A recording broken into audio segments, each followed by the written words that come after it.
잘 아시지만 데이빗 리빙스턴은 아프리카에서 선교지를 개척했던 사람이고 오지에 가서 복음을 전하다가 굉장히 몸이 많이 아프고 심지어는 그 선교로 인해서 많은 것을 잃었습니다. 그리고 자기 아내까지도 잃어야 하는 그런 아픔을 당했지만 또 자기 아버지의 장례를 보지 못하는 아픔도 가졌습니다.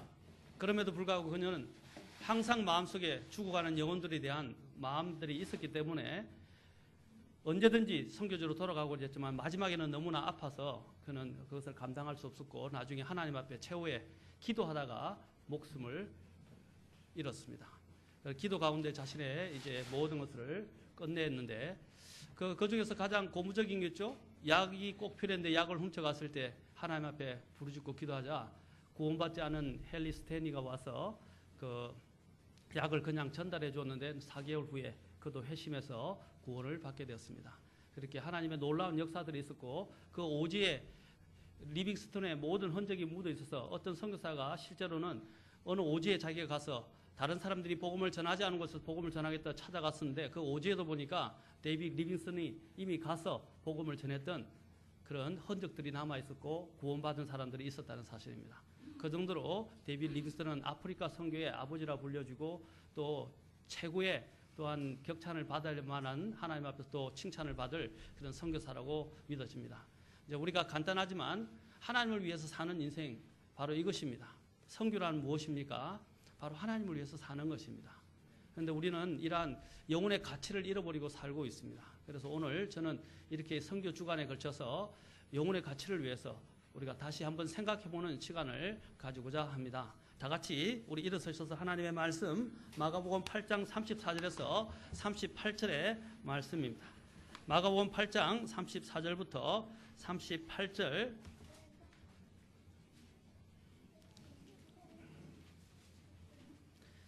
8장 34절부터 38절까지의 말씀입니다. 자, 다 찾으셨습니까? 찾으셨으면 우리 함께 한 음성으로 읽도록 하겠습니다. 자, 시작. 그분께서 전에 사람들을 자기 제자들과 함께 불러 그들에게 이르시되 누구든지 나를 따라오려거든 자기를 부인하고 자기 십자가를 지고 나를 따를지니라. 누구든지 자기 생명을 구원하려 하는 자는 그것을 잃되 누구든지 나와 복음으로 인해 자기 생명을 잃는 자는 바로 그것을 구원하리라. 사람이 만일 온 세상을 얻고도 자기 혼을 잃으면 그에게 무슨 유익이 있겠느냐? 사람이 무엇을 주어 자기 혼을 대신하게 하겠느냐? 그러므로 누구든지 이 음란하고 죄 많은 세대에서 나와 내 말들을 부끄러워하면 사람의 아들도 자기 아버지의 영광 중에 거룩한 천사들과 함께 올 때에 그를 부끄러워하리라. 아멘. 기도하겠습니다. 하나님, 오늘 이 시간 주님께서 우리에게 주신 그 복음에 대하여 생각하고 영혼의 가치에 대해서 생각하기를 원합니다. 하나님 도와주셔서 성령께서 우리의 마음을 감동시키시고 우리에게 도전을 주시고 우리로 하여금 영적인 잠에서 깨게 하시고 하나님을 위하여 진취적이고 또 하나님이 주시는 그 복음을 위하여 우리의 목숨을 다해서라도 살아갈 수 있는 헌신하는 그러한 성도들이 되도록 주장해 주시옵소서. 주님의 도우심을 간절히 구합니다. 저는 아무것도 압니다. 주님께서 오늘 이 시간 주장하시고 함께해 주시옵소서. 예수님의 귀한 전함을 받들어 기도합나이다. 아멘. 앉으시겠습니다. 오늘 주님께서는 제자의 삶에 대해서 또한 여기서 말씀하십니다. 다음에 제가 제자에 대해서 이야기했지만 여러분 그리스도인이라는 단어는 성경에서 3번 나옵니다. 또 성도라는 단어는 그보다 더 많이 나옵니다. 그보다도 더 많이 주님께서 이야기하신 단어가 무엇인지 아십니까? 제자라는 단어입니다. 많은 사람들이 성도이고 그리스도일 수 있습니다. 그리스도인일 수 있습니다. 그러나 제자는 많지 않다는 것입니다. 주님께서는 오늘 제자들을 찾고 계십니다. 오늘 여기서 이 말씀을 통해서 그 주님께서 바로 누구든지 나를 따라오려거든 바로 제자들에게 말씀하셨어요. 자기를 부인하고 자기 십자가를 지고 나를 따를지니라. 하나님께서는 무조건 우리에게 희생을 요구하시는 분이 아닙니다. 하나님께서는 무조건 우리를 따라오라고 하시는 분이 아닙니다. 이미 하나님께서는 우리에게 큰 사랑을 보여주셨습니다. 그리고 자신의 목숨을 우리를 위하여 내어주셨습니다. 그리고 그분께서는 친히 본을 보여주셨고 또한 따라오는 자에게 그냥 맹목적으로 따라오는 자 사랑을 보여주셨을 뿐 아니라 십자가를 통해서 사랑을 보여주셨을 뿐 아니라 또한 앞으로 장차 그분을 따라오는 자들에게 하나님께서는 놀라웠게 보상을 해주신다고 약속하고 계신다는 것입니다. 오늘 데이빗 리빙스턴을 보았지만 데이빗 리빙스턴이 왜 저런 삶을 살았을까요? 인간을 보면 비참하고 어리석고 자신의 목숨을 천하게 여기는 것처럼 보일 수도 있습니다. 그러나 그는 인간적인 관점에서 볼 때입니다. 그는 하늘을 위해 살았고 예수 그리스도를 위해서 살았습니다. 자신의 목숨과 자신이 가진 모든 것들을 아깝게 여기지 않았습니다. 왜 그랬을까요? 그는 장차 자신을 사랑해 주신 예수님을 사랑했고 또 장차 예수님께서 오셔서 그에게 주실 영광과 칭찬과 존귀를 바라보았기 때문에 자신의 목숨을 하나도 아깝게 여기지 않냐고 드릴 수 있었던 것입니다. 저것은 그 개인의 선택입니다. 그러나 그 개인의 선택이 영혼을 바꾸게 될 수 있다는 사실입니다. 오늘도 여러분 마찬가지입니다. 여러분의 선택이 오늘의 선택이 여러분의 영혼을 좌우하고 바꿀 수 있다는 것입니다. 우리 그리스도의 삶이 무엇입니까? 영혼을 바라보면서 살아가는 것이 아닙니까? 영혼에서 또한 나를 위해서 죽으신 예수님을 만나게 될 날을 고대하면서 사는 삶이 아닙니까? 그렇지 않습니까? 그런 삶이 얼마나 고귀한지를 우리는 생각해 보아야 합니다. 사랑하는 성도 여러분, 구원이 전부 다가 아닙니다. 구원은 어린아이가 태어날 때 태어난 게 전부입니까? 그는 목적을 갖고 살아가야 합니다. 마찬가지로 우리가 거듭나서 다시 태어난 뒤로는 하나님께서 우리에게 목적을 주셨어요. 영원한 목적을 주셨어요. 그 목적에 맞게 자라나고 성장하고 그 목적에 맞게 이제 자신의 인생을 드려야 하는 것입니다. 구원이 전부가 아니에요. 구원은 막 태어난 어린아이와 같은 출발에 불과한 것입니다. 우리는 그 출발점에서만 머물러 있었으면 안 돼요. 구원을 받았다는 그 사실에만 안주하고 있으면 안 된다는 것입니다. 인생의 70을 영혼에 한번 비교해 보십시오. 맞바꿀 수 있겠습니까? 70, 80의 인생을 영혼과 맞바꿀 수 있는 사람은 없을 것입니다. 어린아이들은 어리석어서 돈 100만 원을 갖다 놓고 캔디 하나를, 사탕 하나를 갖다 주면 뭘 선택하겠습니까?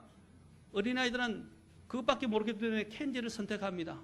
그러나 여러분이 성장해서 돈 1억을 갖다 주고 그 다음에 캔디 하나를 주고 2개를 선택하라면 어떻게 하시겠어요? 다 1억을 선택할 것입니다. 캔디를 선택한 사람은 어린아이라고 생각되어질 것입니다. 그렇지 않습니까? 무지하다고 생각돼요. 마찬가지입니다.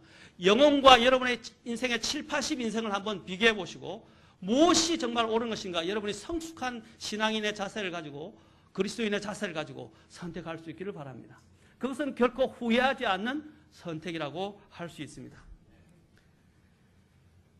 임마누엘 칸트가 이 세상에는 두 가지 가치가 있다고 말했습니다. 저도 철학을 좋아해서 철학 과목을 듣기까지 했습니다. 몇 과목 경영학을 전공했음에도 불구하고 철학을 들었을 때 특히 저에게 좀 많이 다가왔던 대표적인 철학자가 있다면 바로 칸트, 독일 관념론을 정립했던 철학자였던 이 칸트입니다. 이 칸트가 물론 결국에는 하나님을 제대로 알았는지 아닌지 저는 모르겠습니다. 그러나 그는 다른 어떤 사람보다도 심오한 이런 심리의 세계와 그 다음에 우리가 알지 보이지 않는 다른 세계에 대해서 많이 그래도 저술을 했습니다. 그가 또한 말하기를 인간은 이 세상에는 두 가지 가치가 있다고 했습니다. 하나는 목적 가치이고 다른 하나는 수단 가치이다라고 말했습니다. 수단 가치가 생활용품처럼 목적을 위해 대체 가능한 방편으로서의 가치라고 한다면 목적 가치는 그 자체가 목적으로서 대체 불가능한 절대적 가치라고 한다는 것입니다. 인간의 생명은 반드시 여기 있는 수단 가치가 아니라 목적 가치에 해당한다는 것입니다. 다시 말해서 인간의 생명을 대신할 만한 것이 없다는 것입니다. 인간의 생명을 대체할 만한 가치가 있는 것은 없다는 것입니다. 재물이나 명예나 권세보다도 더 소중한 것이 바로 인간 자체입니다. 이 세상에서 있는 모든 인간의 행복과 또 이 세상에 있는 모든 것들은 인간의 행복과 편의를 위한 도구에 불과하고 수단에 불과합니다. 돈도 마찬가지입니다. 돈은 수단입니다. 여러분이 누리고 있는 이 모든 안일함도 뭡니까? 다 수단에 불과한 것입니다. 나중에 우리가 이 세상을 떠나게 되면 다 모든 것들을 어떻게 합니까? 덩치고 내려놓고 가야 한다는 사실입니다. 이것은 모두 인간의 존엄성과 인간의 가치를 위해서 희생되어지는 수단과 도구에 불과하다는 것입니다. 프랑스의 왕 루이 9세가 주방에서 일하는 소년에게 무언가를 열심히 가르치고 있었습니다. 그 모습을 본 어떤 신하가 어째서 그런 소년을 가르치냐고 물어보자 그는 이렇게 루이 9세는 이렇게 대답했습니다. 가장 비참한 사람이라도 내 영혼만큼 귀중한 그리스도의 피로 사신 영혼을 갖고 있습니다. 라고 대답을 했습니다. 왕이 바로 그리스도에 대한 이런 인간의 존엄성을 알고 그는 그렇게 한 소년에 대해서 애착을 가지면서 정말 왕이 볼 때는 아무런 가치가 없다고 느껴지는 그 소년에게 다가가서 설명을 하고 있었던 것입니다. 이 세상의 모든 물건은 다 가격을 매길 수 있지만 인간의 존엄성에 대해서는 우리는 가격을 매길 수 없습니다. 왜냐하면 인간은 하나님의 형상을 따라 만들어진 존재이기 때문입니다. 따라서 인간의 가치를 믿는다면 우리가 믿고 또한 그것을 평가한다면 인간은 존엄하고 돈으로도 환산할 수 없는 가치를 가지고 있다라고 할 수 있습니다. 이러한 인간의 존엄성과 가치에 관해서는 하나님께서 하신 일을 통해서 알 수 있습니다. 하나님께서는 인간을 그분의 형상을 따라 만드셨습니다. 인간이 범죄하고 타락한 이후에도 하나님께서는 바로 그 타락한 인간에 대한 구원 계획을 가지고 창세로부터 일하고 계시고 또한 일하실 것이고 이것을 완성하실 것입니다. 이것을 우리가 구속사역이라고 하지 않습니까? 바로 주님께서는 이 모든 세력에서 한 인간을 구원하시기 위해서 이 엄청난 구속사역을 준비하셨고 또 이 구속사역 가운데서 그분이 직접 개입하셔서 인간이 되시고 이 땅에 오셔서 십자가에서 피 흘려 우리를 위해서 죽으셨다는 사실입니다. 바로 2000년 전에 유일한 독생자 예수 그리스도를 아끼지 아니하시고 이 죄인들을 위하여 속죄물로서 십자가의 죽음에 내어주셨다는 사실입니다. 예수님은 누구입니까? 예수님은 하나님이셨습니다. 그분 자신이셨습니다. 그분께서 바로 육체를 입고 나타나신 것입니다. 그래서 디모데전서 3장 16절을 보십시오. 디모데전서 3장 하나님의 그 놀라운 경건의 신비에 대해서 이야기합니다. 그러면서 개역성경은 것은 그는 육체를 입고 나타나셨고 라고 말했지만 킹제임스 성경, 우리가 믿고 있는 킹제임스 성경에서는 하나님께서는 육체를 입고 나타나신 바 되셨다고 말하고 있습니다. 육체를 입고 나타나신 분이 누구라고요? 하나님이에요. 하나님이 그 정도로 우리 같은 죄인을 사랑하셨다는 사실입니다. 얼마나 감사합니까? 아멘? 모든 것들을 주관하시고 만드시고 주장하시는 하나님께서 우리를 만드셨다고. 그리고 우리를 만드셨을 뿐 아니라 우리를 위하여 육체를 입고 오셔서 우리를 대신해서 죽으셨다는 것입니다. 이보다 더한 사랑이 어디 있습니까? 아멘? 그 정도로 인간의 생명은 소중하다는 것입니다. 예수님께서도 오늘 본문을 통해서 인간의 생명이 천하보다 더 소중하다고 말씀하고 계십니다. 온 세상을 주고도 대신하지 못할 만큼 귀한 존재라는 것입니다. 그래서 복음전도, 구령 혹은 선교의 일은 그보다도 그처럼 천하보다 소중한 한 영혼을 위하여서 일하는 것이며 그 한 영혼을 영원한 죽음, 영원한 멸망에서 그들을 건져내는 일이라는 것입니다. 여러분이 만약에 어떤 사람이 여기서 위험을 당해서 지금 어떤 구덩이에 빠져서 죽어가고 신음하고 있다면 어떻게 하시겠어요? 다른 것을 다 제쳐놓고라도 건지려 하지 않겠습니까? 그건 오늘날 이기적인 이런 사회에서는 사람이 죽어갔는데도 자신에게 어떤 해가 되거나 병고가 될까봐 그냥 지나치는 사람들이 많습니다. 오늘 세상이 그와 같이 변하고 있어요. 만약에 그 죽어가는 사람이 내 자식이라면 어떻게 하시겠어요? 내 부모라면 어떻게 하시겠습니까? 여러분은 만사를 제쳐놓고 뛰어들어서 사람들로 도움을 구하면서 어떻게 해서든 건져내려 할 것입니다. 맞습니까? 주님이 그 영혼을 보실 때도 동일한 심정을 갖고 바라보신다는 사실입니다. 내 영혼이 죽어가고 있어요. 다른 어떤 것도 그 영혼과 대치할 수 있는 가치를 지니는 것은 없다는 사실입니다. 오늘 보십시오. 사회가 이상해지고 있습니다. 미쳐가고 있습니다. 한 마리 개를 위해서는 온 소방대가 출동하고 온 사람들이 출동해서 개를 건지는 데는 사람들이 자신을 들이지만 사람이 죽는 것에 대해서는 개의치 않고 관계하지 않습니다. 이것이 오늘날 사회가 거꾸로 가고 있고 잘못되어지고 있습니다. 개가 중요합니까? 사람이 중요합니까? 이스라엘 백성들에게 있어서도 문제가 무엇이었습니까? 종교 지도자들이 소가 구덩이에 빠져 있을 때는 손을 건져내면서도 안식일에 사람이 죽어가고 있는데 사람을 건지는 데 대해서는 외면했다는 사실입니다. 그래서 주님께서 바리새인들과 종교 지도자를 책망하셨던 것입니다. 안식일날 사람을 구원하는 것이 더 중요한데 손은 구하면서도, 그래서 주님이 뭐라고 하셨습니까? 안식일은 사람을 위하여 존재한다고 말씀하셨어요. 오늘 이것이 오늘의 세상의 모습을 대변해주고 있습니다. 그래서 복음전도나 구령이나 선교일은 천하보다 소중한 영혼을 영원한 죽음 멸망에서 건지는 것입니다. 그 어떤 것도 이보다 더 가치 있고 보람 있는 일은 없는 것입니다. 우리는 복음을 전할 때 소요되는 비용을 계산하고 선교를 위해 소용하는 비용에 대해서 계산하면서 인색하고 계산적이어서는 안 된다는 것입니다. 한 영혼을 구원하는 이 일들에 의해서는 돈을 억만금을 들이고 내 돈을 다 재산을 내어준다 할지라도 결코 아깝지 않다는 것입니다. 아멘. 영혼을 위해서 전도하는 전도지를 찍는 일에, 전도하는 또한 성경을 나누어주는 일에, 또 그런 것들을 선교소를 지원하는 일에 있어서는 인색하거나 아까워해서는 안 됩니다. 아멘. 그것은 영혼에 투자하는 것이에요. 여러분이 이 주식을 투자해서 이 주식에 만약에 엄청난 가능성을 갖고 있고 나에게 주식에 많은 돈을 벌게 해준다면 어떻게 하시겠어요? 여러분, 돈을 아까워하지 않고 투자를 할 것입니다. 맞습니까? 그게 확실하다면 90%의 확률만 있다 해도 여러분은 어떻게 하시겠어요? 투자하실 것입니다. 그러나 영혼을 위해서 투자하는 일은 100% 확실합니다. 아멘? 100% 하나님께서 곱절로 계산해서 보상해 주실 것입니다. 믿으십니까? 그것이 영혼을 위해 계산하는 삶입니다. 사랑하는 성도 여러분, 그 영혼을 생각하면서 살아가시기 바랍니다. 그러면 행복합니다. 나눠주는 삶이 내게 모자라고 내가 없어서 나눠주면 나도 부족할 것 같지만 나눠줘 보십시오. 내 마음이 풍성해지기 시작합니다.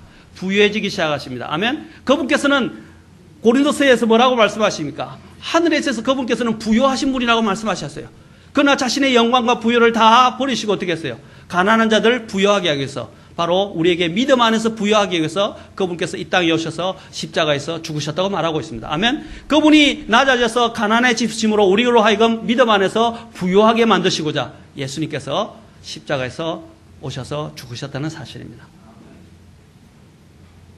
여러분, 예수님이 왜 그랬어요? 그만큼 가치가 있기 때문이고, 그것은 또한 자신을 드린 사람의, 또는 자신의 드린 존재에게서 기쁨을 가져다 준다는 사실을 기억해야 합니다.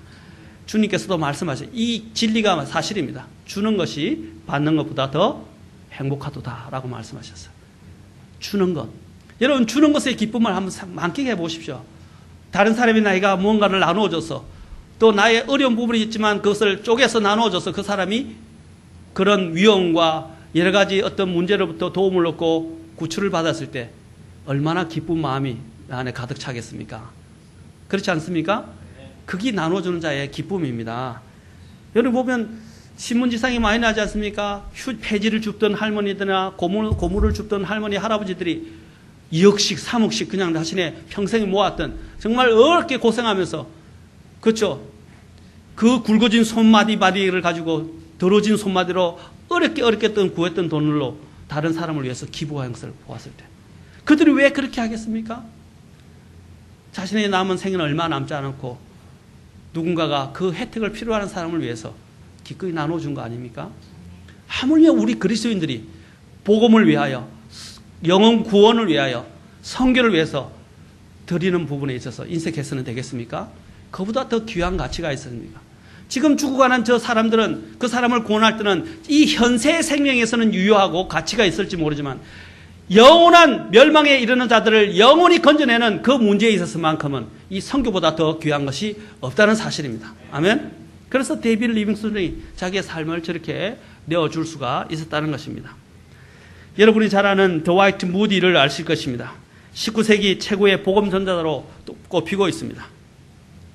전도자 무디가 일생에 있어서 가장 큰 실수를 그는 이렇게 기록하고 있었습니다. 1871년 10월 8일에 일어난 사건이었습니다.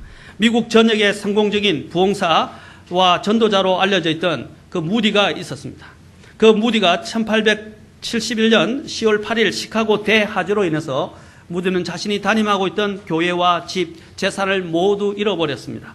마치 그동안 쌓아왔던 모든 사역이 다 일시에 무너져 내린 것과 같았습니다.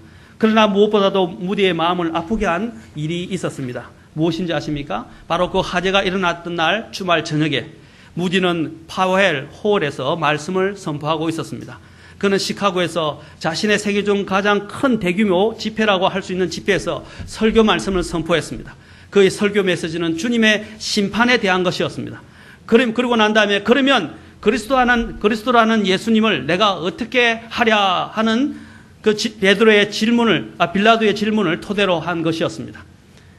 그리고 난 이후에 사람들에게 자, 이제 이런 생애를 살아오신 예수님을 여러분은 어떻게 이제 대하시겠습니까? 라고 질문을 하고 그날 밤 무디는 결론적으로 이렇게 마무리했습니다. 저는 여러분이 이 주제를 그런 생애를 살아오신 예수님을 어떻게 대할 것인가 하는 이 주제를 심각하게 다음 주까지 생각해 오시기를 바랍니다.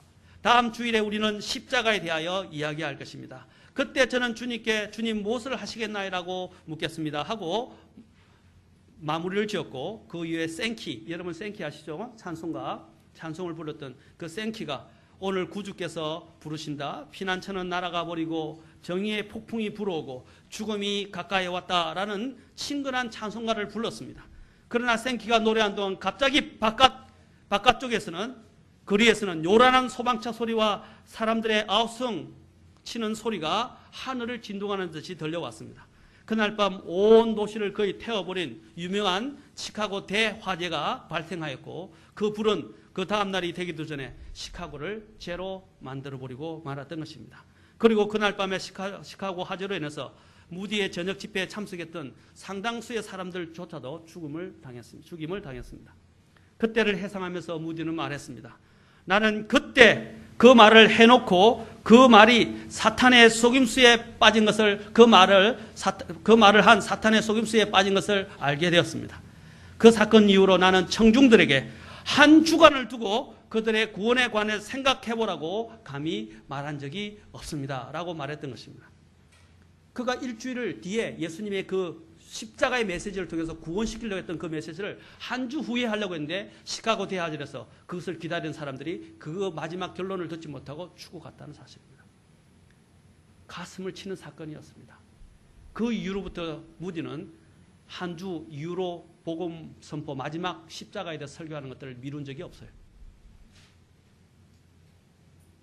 그 다음 해였던 1872년 6월 무디는 영국 런던에 있는 친구 레시 목사의 초청으로 주일 설교를 하게 됐고 그날 저녁 설교 후에 바로 그 이후에 결신을 요구하게 되었습니다. 그때 교회 성도들 대부분이 일어나서서 마침내 온 교회가 다 일어나 주님 앞에 나오기 시작했습니다. 10일간의 집회를 통해서 400여 명이 그 당시에는 성도님 엄청나게 많은 숫자였습니다. 400여 명이 구원을 받게 되었습니다. 그래서 그런 집회 때마다 바로 결신을 요구했고 수많은 사람들이 구원을 받으면서 부흥운동이 일어나게 되었습니다. 그래서 런던에서는 그 집회가 거의 20주 동안 계속되어졌고 총 250만 명이 그 집회에 참석했고 수많은 사람들이 구원을 받았습니다. 그 중에 한 사람이 여러분 알고 있는 윌리엄 스터드, 찰스 스터드의 아버지였던 윌리엄 스터드도 구원을 받았어요. 또 찰스 스터드도 구원을 받게 됐고 다음에 시티 스터드에 대해서 살펴볼 것입니다. 여러분 시티 스터드의 삶을 들으면 더 도전적입니다. 그리고 굉장히 고무적인 것들을 발견하게 됩니다. 저는 여러분들이 주님을 위해서 쓰임받고 여러분들이 또 냉랭하고 또 여러분들의 마음에 차갑고 또한 죄에 찌들려 있는 삶이라면 주님 앞에 회개할 뿐 아니라 주님 앞에서 정기들을 읽기를 바랍니다. 데이비드 리빙스턴, 시티 스터드, 그 다음에 또한 수많은 데이비드 브라이드너, 그와 같은 윌리엄 캐리, 허더슨 테일러, 얼마나 위대한 선교사들이 있습니까? 그들이 어떠한 삶을 살았고 무엇 때문에 자신의 생명을 기꺼이 내어놓았고 그들이 이 험하고 정말 사람들이 갈 수 없는 오지에 가서 복음을 선포하면서 자신의 일생을 마감했는지를 한번 보십시오. 왜 그들이 그렇게 했는가를. 그러면 여러분의 마음이 불타오르는 걸 느끼게 될 것입니다. 전기를 읽어보십시오. 그 유명한 분들의 전기를 읽어보십시오.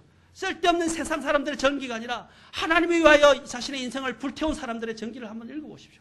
그러면 여러분의 마음에 식었던 마음들이 뜨거워지고 냉담했던 마음들이 확 깨어지면서 얼음장같이 깨어지면서 여러분의 마음이 녹아내리고 뜨거워지는 것을 느끼게 될 것입니다.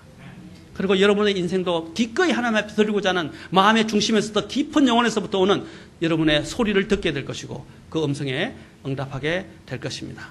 오늘 찬양대가 불렀던 찬송의 내용이 뭡니까? 보내주소서 아닙니까? 왜 그렇게 담대하게 보내주소서라고 이야기할 수 있을 것 같습니까? 무디의 한 번의 실수가, 한 번의 태만이 수많은 영혼들의 목숨과 맞바꾸었던 것입니다. 모든 것은 죽고 나면 소용이 없습니다. 죽지 않으리라고 생각해서는 안 됩니다. 한 번 죽는 것은 사람에게 다 정하신 것이라고 말씀하셨습니다. 그 후에는 심판이 있으리니 라고 말씀하고 계십니다. 이 심판은 모두에게 임할 것입니다. 죽음 또한 모두에게 임할 것입니다. 그러나 죽음이 끝이 아니라는 것입니다. 그 후에는 영원한 심판이 있다는 것입니다. 결코 이제는 더 이상 바꿀 수 없는 심판이 기다리고 있다는 사실입니다. 내일이라는 단어는 나에게 다시는 그 누구에게도 다시 오지 않을 수도 있습니다. 그래서 잠언 27장 1절에서는 내일 일을 자랑하지 말라고 그랬습니다. 아무도 내일을 자랑하지 말라고 그랬습니다. 하루 동안에 무슨 일이 날지 우리는 알지 못하기 때문입니다. 그러므로 우리는 내일이라는 사탄의 속임수에 걸려서 주님께서 가장 중요하게 여기시고 우리에게 명령하신 이 생명을, 이 복음을 선포하는 일을 뒤로 미루는 일이 없어야 될 것입니다. 어떤 분이 이렇게 기록했습니다. 그리스도인에게는 날마다 일어나는 기가 막힌 세 가지 기적이 있습니다. 그것은 뭐냐면 기가 막히다는 것에 강조점을 두고 있습니다. 첫째, 예수님을 믿는다고 하면서 성경 말씀은 읽지도 않는 것.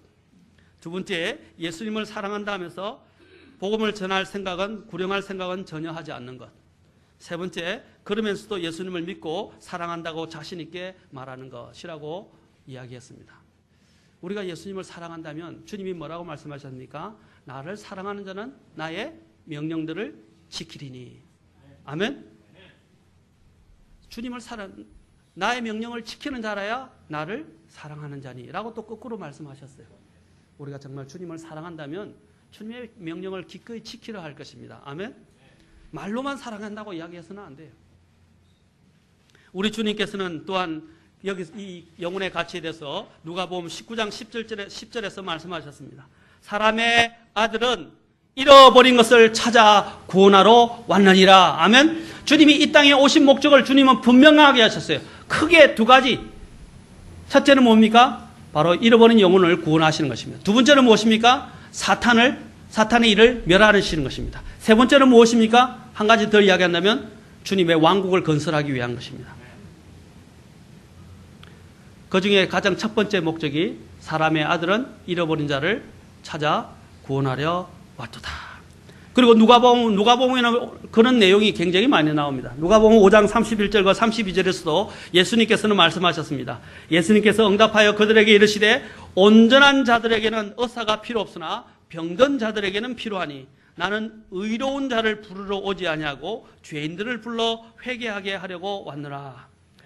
자신이 죄로 인해서 병들고 자신이 죄로 인해서 죽어간다는 사실을 알지 못한 채 나는 건강하다, 나는 온전하다, 나는 괜찮다라고 말하는 사람들에 대해서 주님이 말씀하신 거예요. 나는 괜찮다고, 자신이 의롭다고 생각하는 사람들을 위해서 주님은 구원하러 오시지 않았어요. 나는 정말 죄인이고 죄로 인해서 죽어가고 있고 죄로 치들려 있고 죄로 병들어가고 있고 죄로 인해서 영원한 멸망을 가고 있다고 느끼고 자신의 병의 문제를 깨닫고 그 병을 온전히 고쳐줄 수 있는 영원한 의사이신 예수님께로 나오는 자를 주님께서는 고쳐주시고 구원시켜준다고 약속하셨던 것입니다. 그런데 나는 괜찮습니다, 나는 온전합니다, 나는 의롭습니다 하는 사람들은 주님께서 구원하실 수가 없어요. 나는 의로운 자를 부르러 오지 아니하고 죄인들을 불러 회개하게 하려고 왔느니라. 개역 성경은 이것도 빼버렸어요. 죄인, 회개라는 단어를 빼버렸어요. 여러분, 개역 성경 보면 말도 못합니다. 신약 성경에 한 3,000군데가 삭제되어 있거나 오역되어 있어요.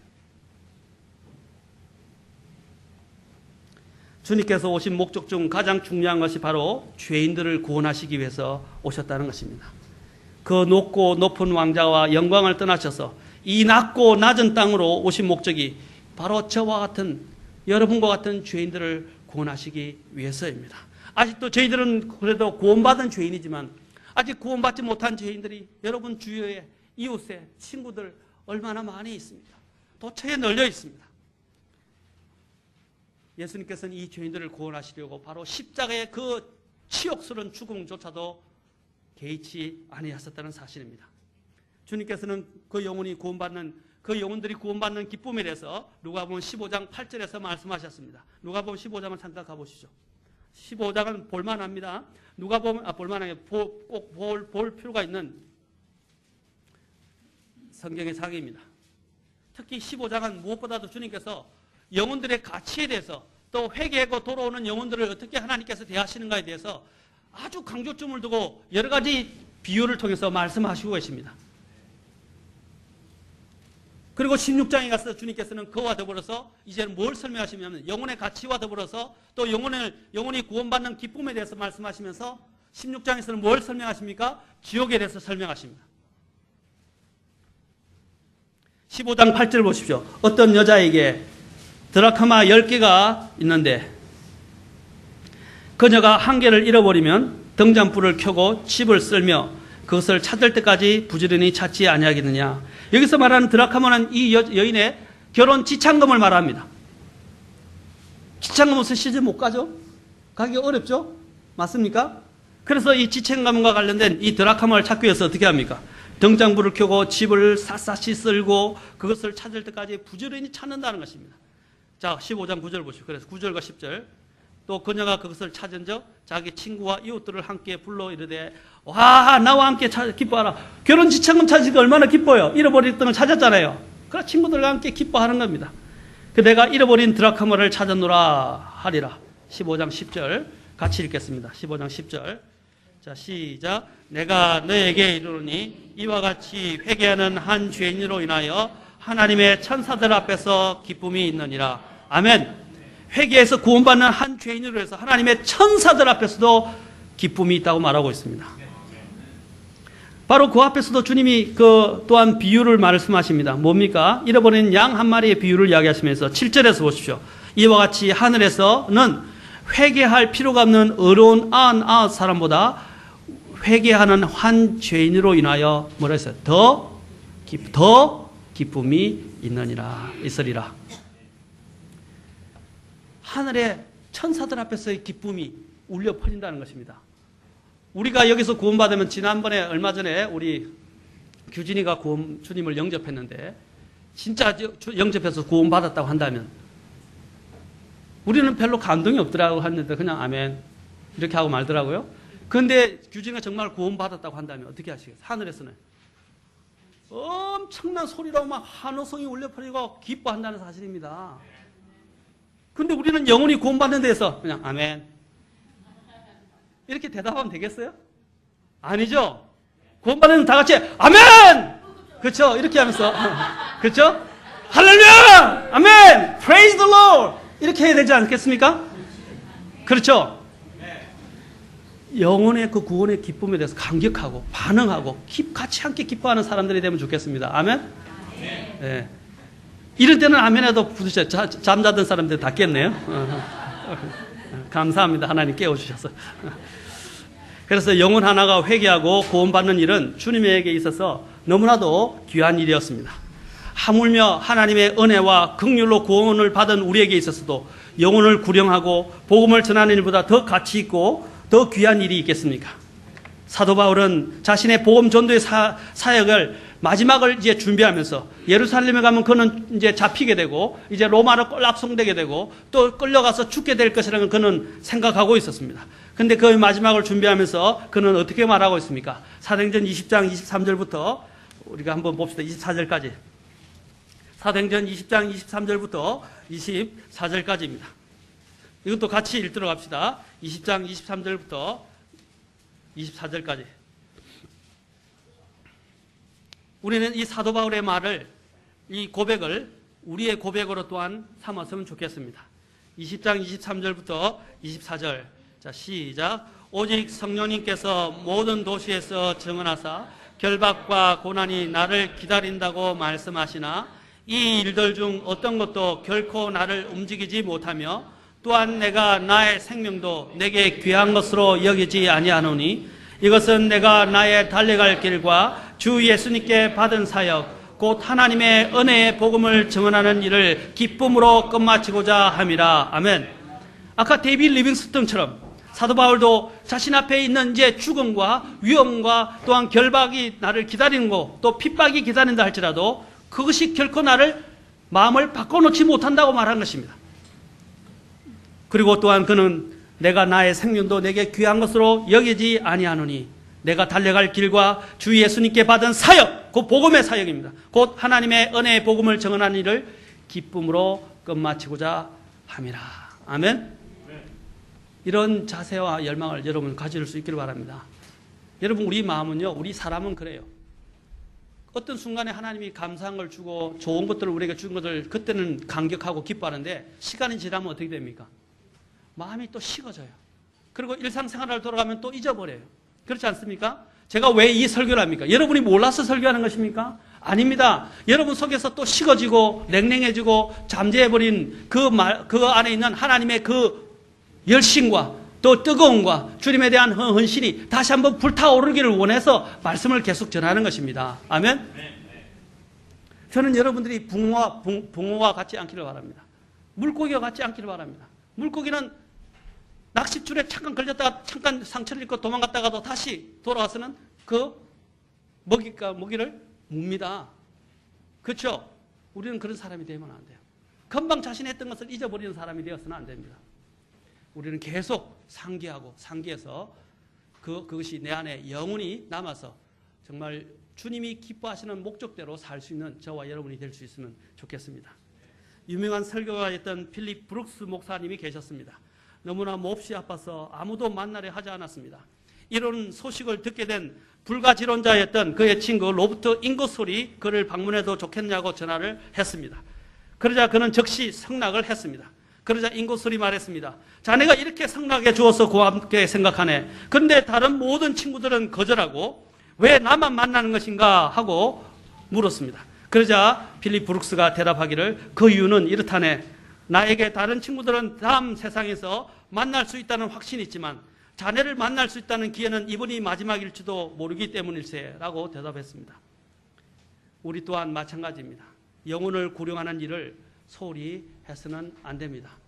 단 한 번뿐인 인생이라는 것입니다. 단 한 번뿐인 인생. 거기서 영혼을 구원하지 못한다면 그보다도 더 슬픈 일이 있겠습니까? 필립 브룩스에서도 가장 아픈 일이 구원받지 못한 친구의 문제였습니다. 조지 뮬러가 기도했는데 모든 기도가 응답됐는데 단 한 가지 기도만 응답이 안 됐어요. 뭐냐면 자기의 친구 중 한 사람을 계속 기도했는데 자기 생전에 구원받는 걸 보지 못했습니다. 그러나 얼마가 가지 못해서 그 친구도 구원을 받았습니다. 그래서 조지 뮬러의 모든 기도가 다 응답을 받았다고 합니다. 사랑하는 성도 여러분, 내 생애에는 응답을 받지 못할 경우도 있겠지만 이후에 내가 죽고 난 이후에 내가 사랑한 사람이 구원을 받을 수 있습니다. 그것을 위해서 지금부터 기도하시기 바랍니다. 오늘 여기 필립 브룩스처럼 또한 조지 뮬러처럼 그렇게 그 영혼을 불쌍히 여기고 늘 생각하고 기도하는 사람들이 되기를 바랍니다. 저도 매번은 기도하지 못하지만 한 번씩 저희 친구를 위해서 기도합니다. 저희 친구들과 저는 제가 목회의 길을 걸으면서 그렇게 친했던 친구들과 지금 못 만납니다. 그리고 동창회도 일부러 안 갑니다. 왜 안 가는지 아십니까? 가봐야 뭐 모임이 뻔하잖아요. 술 먹고 노래방에 가고. 목회자가 그런 데 가서 되겠어요? 안 되겠죠. 그래서 가봐야 복음을 전했지만 소용도 없고 또 가봐야 안 되고 그래서 일부러 안 나갑니다. 그리고 또한 그 친구들을 위해서 그러나 기도는 하고 있어요. 개인적으로 그 친구들을 만날 때는 있습니다. 그러나 지금은 거의 못 만나요. 너무 바쁘고 또 목회도 바쁘고 또 해야 할 일도 많고 또 친구를 위해서 그러나 기도는 합니다. 한번 만날 때는 복음을 반드시 전하려고 합니다. 그 친구들을 떠올리면서 왜 기도하는지 아십니까? 내 친했던 그 어린 시절의 그 친구들이 지옥에서 고통받는 걸 생각하면 건들 수가 없어요. 그래서 지금 계속 한 번씩 언급하면서 그 친구를 위해서 기도하고 있습니다. 그 친구 중에 한 사람은 제가 알기로는 주님을 교회를 다닌다고 들었어요. 구원을 받았는지는 모르겠지만 교회를 다닌다고 들었습니다. 제가 얼마나 기쁜지 몰라요. 어떤 교회를 다니게 된 것은 복음에 대한 기회가 있다는 걸 말하지 않습니까? 여러분도 마찬가지입니다. 내가 만나지 못하지만 내가 사랑하던 친구들 또한 친지들 또한 사촌들 아니면 또 동료들이 있다면 여러분 기도하십시오. 먼저 기도하십시오. 그것이 영혼을 구원하기 위한 준비 과정의 첫 번째인 것입니다. 잃어버린 영혼들에 대해서 우리는 부담감과 그들에 대한 사랑과 긍휼히 여기는 마음이 없다면 우리의 마음은 어딘가에 고장이 난 것이라고 할 수 있습니다. 여러분, 구원받은 사람의 특징이 무엇입니까? 구원받은 사람의 특징은 첫째는 주님을 사랑하는 마음이 옵니다. 그 사랑하는 마음으로 해서 어떻게 해요? 성경을 읽어야 되겠다는 마음이 와요. 맞습니까? 여러분, 기도 안 하고 편히 살 수 있습니까? 아마 여러분이 진짜 거듭난 그리스도인 기도 안 하고 있으면 매일 괴로울 거예요. 기도 못하고 오늘 자잖아요? 그러면 어떻게 해요? 불편합니다. 불편하지 않습니까? 불편 안 하고 다리 쭉 뻗고 산다면요, 문제가 생긴 거예요. 고장이 난 겁니다. 그렇지 않습니까? 그리고 또한 내 죽어가는 영혼, 내 친구들인데 그 죽어가는 영혼들을 보면서도 마음이 아프지 않다. 마음이 고장난 거예요.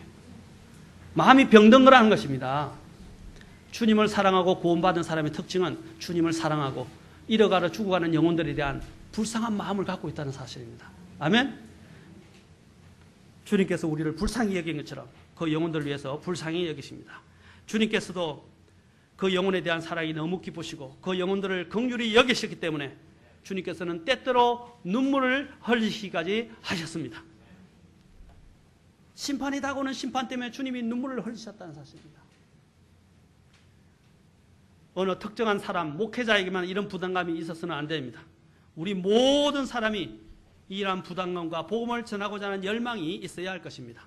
질병으로 인해서 고국으로 후송된 어떤 젊은 선교사에게 왜 그렇게 간절하게도 선교지로 되돌아가고자 하는지 애쓰는지를 하고 묻자 아까 데이빗 리빙스턴처럼 그 선교사도 이렇게 말했습니다. 왜냐하면 그들을 생각할 때마다 잠을 잘 수가 없었기 때문입니다. 지옥에서 고통당하는 그들을 생각하면, 고통당할 그들을 생각하면 잠을 이룰 수가 없었던 것입니다. 여러분의 가족들이 지금 구원받지 못해서 영원한 지옥에서 고통당할 것 생각해 보십시오. 지옥이 어떤 것이 가보고 싶습니까? 그러면요, 직접 가지는 않더라도 한번 보고 싶으면 저 디스코장이나 저쪽에 라이트 클럽 같은데 그리스도인들이 가면 안 되겠지만 한번 가서 보세요. 거기 보면 지옥의 모습을 보게 됩니다.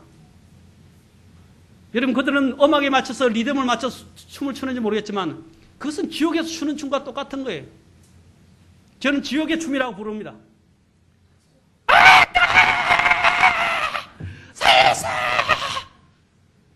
지금 제가 우스개처럼 이렇게 하는지 모르겠지만 그보다 더 격렬하게 부르짖으면서 건져달라고 고통을 호소하면서 그들은 신음하게 될 것입니다. 그러나 아무도 건져줄 수 없습니다. 지옥은 무서운 곳입니다. 이 지옥에 대해서 가장 누가 먼저 말씀하셨어요? 가장 많이 말씀하신 분이 예수님입니다. 결코 지옥에 가서는 안 됩니다. 내 사랑하는 사람들이. 이것이 바로 주님의 마음이고 또한 선교사들의 마음이며 복음 전도자의 마음이 되어야 합니다. 한 영혼을 천하보다도 귀하게 여기는 마음, 이거 없이는 우리는 아무것도 할 수 없습니다. 주님을 정말로 사랑하는 사람들이면 주님께서 사랑하시며 관심을 두시고 그 잃어버린 영혼들에 대해 불타는 마음을 가지는 것이 중요합니다. 어떤 사람은 이랍니다. 저는 말도 못해요. 성경을 아직 잘 몰라요. 그런 일에는 서툴러요. 부끄러워요. 라고 수없이 복음을 전하는 일을 회피하고 꺼리하고 변명하는 사람들을 우리는 많이 목격하게 됩니다. 얼마나 터무니없고 이기적인 이야기들입니까? 이기적인 것입니다. 내 부모가 지금 죽어간다고 하면 여러분 어떻게 하시겠어요? 지금 내 자녀가 알지 못하는 병으로 인해서 지금 고열을 앓고 죽어간다고 하면 어떻게 하시겠어요? 어떤 방법이 그 처방전을 생각해서 사방으로 뛰어다니면서 그 치료책을 발견하려 할 것입니다. 맞습니까? 그와 같은 것입니다. 멀리 보지 마십시오. 지금 내 이웃들 가운데 아니면 내 가족들 가운데서도 지금 예수님을 알지 못해서 죄라는 암에 의해서 죽어가고 있다는 사실을 기억하셔야 됩니다. 지금 내가 복음을 전할 수 없다면 기도하십시오. 무릎을 꿇고 기도하셔서 기회를 구하십시오. 제가 다음에 자료를 준비해서 지금 마지막 때에 대한 부분에 대해서 설교를 할 것입니다. 지금 여러분 마지막 때 정말 임박합니다. 그냥 이야기하는 게 아니에요. 믿지 않는 사람들조차도 지금 이 세계가 일어나게 될 대공황에 대해서 말하고 있습니다. 미국 몇 년 다음에 미국 파산합니다. 제가 거짓말 할 말은 아닙니다. 대세계 경제학자들뿐 아니라 그리스도인들뿐 아니라 경제학자들까지도 다 미국 지금 파산한다고 말하고 있어요. 주식 투자 여러분 생각하지 마십시오. 주식 타면 다 잃습니다. 몇 년 안에 다 잃어버립니다. 미국 파산하면서 온 세상의 주식과 경제가 다 파탄에 이르게 됩니다. 주님이 말씀하셨어요. 그건 이미 주님이 성경으로 말씀하셨어요. 검은 말이 올 것이라고 말하고 있어요. 계시록 6장에서. 검은 말이 뭡니까? 세상의 기근 아닙니까? 사랑하는 성도 여러분, 때가 얼마 남지 않았어요. 주님을 위해서 일할 수 있는 날도 얼마 남지 않았어요. 우리는 진짜 마지막 때를 살고 있습니다. 성경의 대언이 다 거의 성취되어지는 그 시점에 살고 있습니다. 그 대언이 성취되는 날에는 종말이 옵니다. 우리는 그때를 지금 살아서 보게 될 사람들일 수도 있습니다. 사랑하는 성도 여러분, 부끄러워하지 마십시오. 오늘 다시 본문으로 돌아가 보십시오. 뭐라고 말하고 있습니까? 주님께서 말씀하셨어요. 누구든지 이 엄난하고 8장 38절에서 마가복음 주님이 말씀하셨어요. 마가복음 8장 38절. 누구든지 이 엄난하고 같이 읽읍시다. 같이 읽읍시다. 자, 누가복음 8장 38절. 시작. 그러므로 누구든지 이 엄난하고 죄 많은 세대에서 나와 내 말들을 부끄러워하면 사람의 아들도 자기 아버지의 영광 중에 거룩한 천사들과 함께 올 때에 그를 부끄러워하리라. 아멘. 구원은 받겠지만 주님 앞에서 부끄러운 구원을 받게 된다고 말하고 있습니다. 자신의 불치의 암을 선고받은 후에 암 치료법을 발견해서 고침을 받았다면 다른 수많은 다른 암 환자들에게 그 치료법을 소개하지 않는다면 얼마나 이기적이고 태만한 일입니까? 오늘 내가 복음을 전하는 일을 내일이나 다음으로 미루게 될 때 우리는 무대의 경우처럼 그런 기회는 다시 주어지지 않을지도 모른다는 것을 우리의 가슴에 새겨야 할 것입니다. D.L. 무디는 영혼을 낚는 데 적합하지는 않았지만 주님을 위해서 무엇인가 하기를 원했던 런던의 한 젊은 은행가에게 대해서 이렇게 이야기했습니다. 마지막으로 그 젊은 은행가는 늙은 마부를 고용해서 보통의 싹스를 주었고 그 마부가 무디의 설교를 들으러 갈 때 그 마부 대신해서 말을 돌보았습니다. 시티스트의 아버지도 동일하게 그렇게 했었어요. 그 그리스도인은 2시간 동안 밖에서 무언의 복음을 전했고 반면에 그 늙은 마부는 안에서 기쁜 소식을 듣게 되었던 것입니다. 만약에 여러분이 영혼을 직접 구령하는 일에 적합하지 못하다고 느낀다면 또 내게는 어떤 그런 능력이 없다고 느낀다면 이 위대한 생명의 복음을 전하는 데 있어서 적어도 이 젊은 은행가처럼 말을 돌보면서 그 마부를 보내서 복음을 듣도록 해줘야 한다는 사실입니다. 아멘? 거기에 대한 시티스트의 아버지에 대해서 다음에 제가 더 자세하게 얘기했지만 시티스트의 아버지가 굉장한 갑부였어요. 그런데 그가 무디를 통해서 구원받고 난 다음에 무디가 와서 설교한다는 이야기를 들었어요. 그래서 어떻게 하냐면 자신들의 있는 집에 있는 마부들을 태워서 말을 몰면서 가보니까 한 마부를 빼놓고 왔어요. 한 마부를 빼놓고 왔어요. 그래서 그 마부를 어떻게 합니까? 다시 데리고 와야 된다는 생각 때문에 어떻게 하냐면 자기가 이 마차를 돌리게 되면 이 마부들이 복음을 듣는데 늦어진다고요. 그래서 어떻게 하냐면 마부들고 마차를 몰고 가라 그러고요. 자기가 발로 뛰어가지고 어떻게 하냐면 그 마부에게 가서 마부를 데리고 오려고 다시 돌아갔던 거예요. 그러다가 어떻게 해요? 발에 상처가 생겼어요. 근데 그 상처로 인해서 결국 그 아버지는 죽었습니다. 그 대신 그 마부는 어떻게 해요? 구원을 받았습니다. 그 갑부가 무엇이 아까워서 자기가 부리는 그 마부 한 명을 위해서 헌신했을까요? 영혼의 가치를 알았기 때문입니다.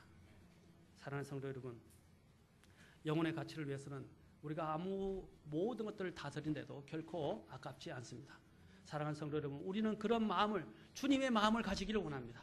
그래서 영혼을 위하여 기도하고 그 영혼들이 주님 앞에 구원받고 또 주님 앞에 자기의 인생을 드릴 수 있는 사람으로 만들기 위해서 우리는 우리 자신들을 먼저 주님 앞에 드릴 수 있기를 바라고 주님 앞에 이러한 영혼에 대한 불쌍히 여기는 주님의 마음을 여러분이 갖기를 원합니다. 그만큼 더 고결한 마음은 없다고 저는 생각합니다. 아멘? 우리가 그렇게 주님의 복음을 위해서, 선교를 위해서 드려지는 그러한 주님의 자녀들이 되었으면 좋겠습니다. 다 같이 기도하겠습니다.